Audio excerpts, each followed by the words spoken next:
Hey guys, happy almost Valentine's Day. I thought today it would be a good idea to show you how to do a presentation style bouquet. I haven't really seen too many of these how-tos online. It seems like most people are focusing more on floral arrangements that are already created, but there's definitely a time and a place for the presentation bouquets. Valentine's Day is definitely one of those holidays.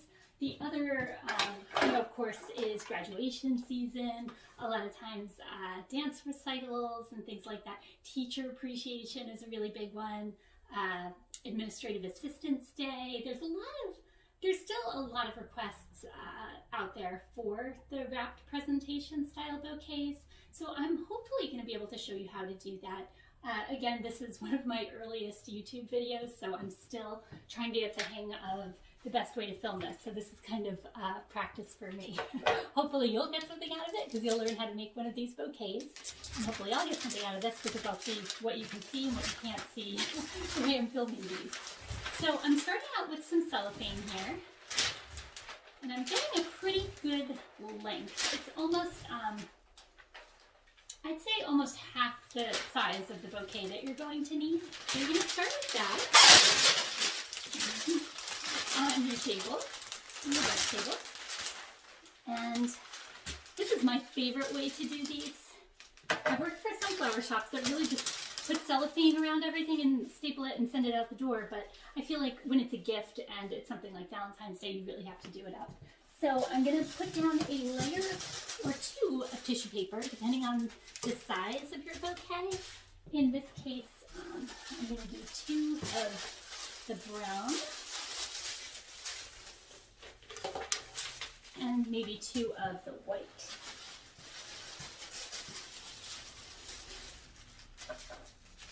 And I don't know if they're still doing it or not, but I know years ago, the other thing that people would still ask for frequently was the roses in a box. That's sometimes if you're watching those really old black and white movies, you'll see, the gift boxes being sent out to people.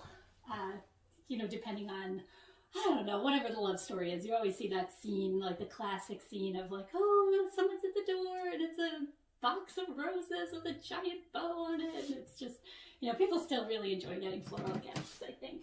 So let me grab the roses. I popped them on the floor for right now. So this is actually the disassembled part of the dozen rose tutorial that I was shooting earlier. So, yeah. We're coming along. I'm trying here. So the first thing I'm doing is, I'm going to show you guys some close-ups of this, I think, as I go along. I'm putting down my leather leaf first. Or, depending on your shop, not everyone uses leather leaf. I'm just talking basic flower shop greenery right now. You might have lemon leaf or salal or eucalyptus varieties or whatever you want to work with. But this is just what I thought would be easiest to teach everybody with, because it's so readily available. You still see it so often. Okay, so I'm going to start with my tallest rose, which looks to be, let me see for a second here. Yeah, you always want to pick like the tallest one and the prettiest one to have that one be the first. I'm sort of fanning these out in almost like a triangular shape. So let me see. I'm filming this upstairs in the guest room right now rather than in my studio because the lighting is really tricky to get just right for this, as it turns out. So you're probably going to see all kinds of messes when I turn this camera around. This has become like the catch-all room in the house. Please tell me you all have those because I know I couldn't live without one. Okay, so the view of this, whoops. Probably gonna have to just take, here you go. So hopefully you can see that. Again, I'm trying my best here to learn as I go along.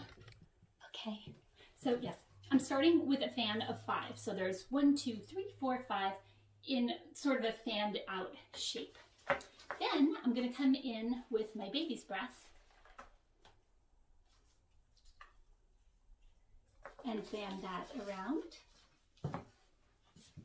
And then I'm going to do a layer right underneath the top rows. Now this is similar to, you know, the concept of making a dozen in a row, making a dozen in a vase. It's very, it's almost geometric kind of. It's the time in floral design when you want everything to be evenly spaced and nice and traditional. That's what a lot of your customers are going to be looking for. And I shouldn't just say customers, I'm sorry. If you're a hobbyist and you're making something like this as a gift, you know, maybe it's Mother's Day, maybe for Valentine's Day you're making something for, you know, a Galentine's get-together, you know, that kind of thing. It's a good skill to have, it is.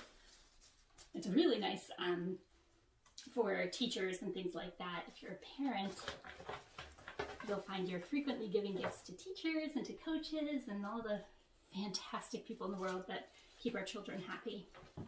All right, so I basically have layers of roses in different heights here right now with the baby's breath mixed into it. And it's all on a bed of the cellophane, the tissue paper, and the leather leaf. So that's what we got going on here so far. I'm gonna try to show you this again from up top here. Let's see, can we do this?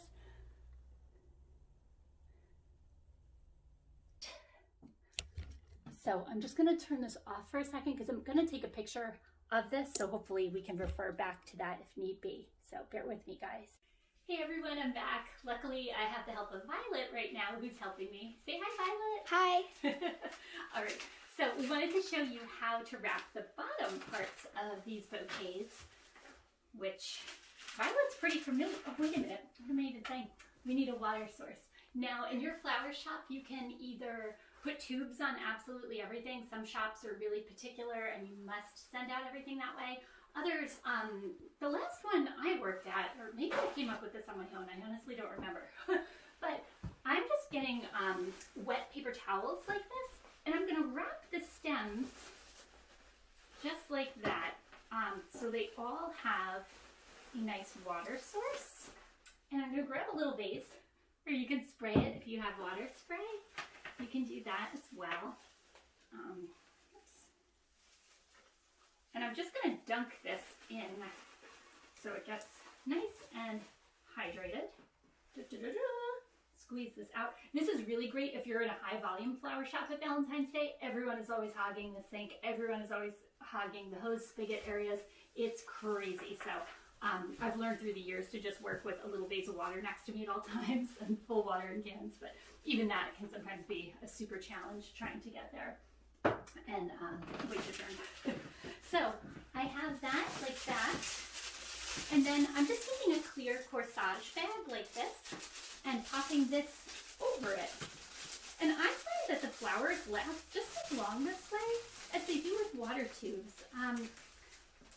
But it's up to you and your business and your shop, or those of you giving this as a gift who aren't florists, you know, just figure out what works best for you. And the nice thing is you can keep adding a little bit of water. Like if you're keeping this at your house before you give it as a gift, you can easily kind of sneak in there with a little watering can and keep watering it. Okay, so final step, we're gonna wrap this now. Now it's almost similar, for those of you who have babies, it's similar to kind of swaddling a little guy. You're just gonna take this piece here, like this, and your big piece of cellophane here, like this. And you're just going to kind of pull it up into little points. And as I'm doing that, I'm gathering it with my hands. You might want to do a little close-up. Are you getting the hands? Sorry. That's okay. Okay. You're doing great. All right. So I'm just gathering this up like so.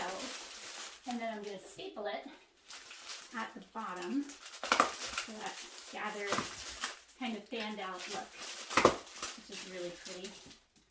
And then we get our ribbon scissors. What do you think? Red bow sound good, V? Yeah. Okay. All right. We're going to use the really old school satin. This is still great. Going strong. All right. Gonna wrap it. Love red. Red is still my favorite color. All the colors out there. Love, love, love red. All right. So, just gonna make a little bow. For these, I just kind of make an 8-loop bow. And for those of you florists, you probably know how to do this already.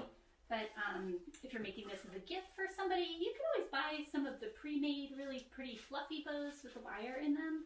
Or you could also just tie a bow if you have some pretty ribbon at home or anything like that. But it's really important to have a nice bow for a presentation bouquet, especially if it's being given to somebody on stage or a special gift. You want it to have a bow. It's always a gift. People never buy presentation bouquets just for themselves. Or maybe they do. I don't know. Not a presentation one. Like a bunch at the store probably. Yeah, you see some pretty tulips and say, oh, pick them up for me. But you're not going to ask to have them like formally wrapped and things in most cases. In my experience anyway. All right. So we have our 8-loop bow like that. We're just going to cut the tails. When was the last time you got one of these, Violet? I think last year at Nutcracker. Right. Or 2 years ago because of COVID. Yes, if you have children and holiday performances, this is a really, really fantastic gift for them. Do you like getting these, Vi? Yeah. They're pretty. Okay, so I'm just going to tie that. And then we need to make the ends of the ribbon look pretty as always. So we're going to dovetail these. Dovetail. Almost done. Thank you so much for holding this, Vi. You're welcome. Another hot tip, make sure you have well-trained florist kids if you're going to start a floral business. They are the best. Okay, so normally you could also put a sticker right here if this is your shop and you're sending it out. You can always attach your enclosure card there on a pick or wire or whatever you like. And then, ta-da! I feel like the most loved person out there. So that is the tutorial for how to wrap a dozen vases, how to wrap a dozen roses. And you can use the same technique no matter what you're wrapping, but the dozen roses are a little bit more particular with how they're all lined up, you know, sort of in a more fanned out fashion. So that's the tutorial for now. Next up is going to be a dozen roses in a vase, so stay tuned for that. And thank you for being patient as we're filming these, everybody. I'm trying to get the hang of the YouTube videos and filming everything, so hopefully they're going to get better and better as we go along. So in the meantime, thanks for tuning in. Hope you enjoy working with your own flowers, and we'll see you next time.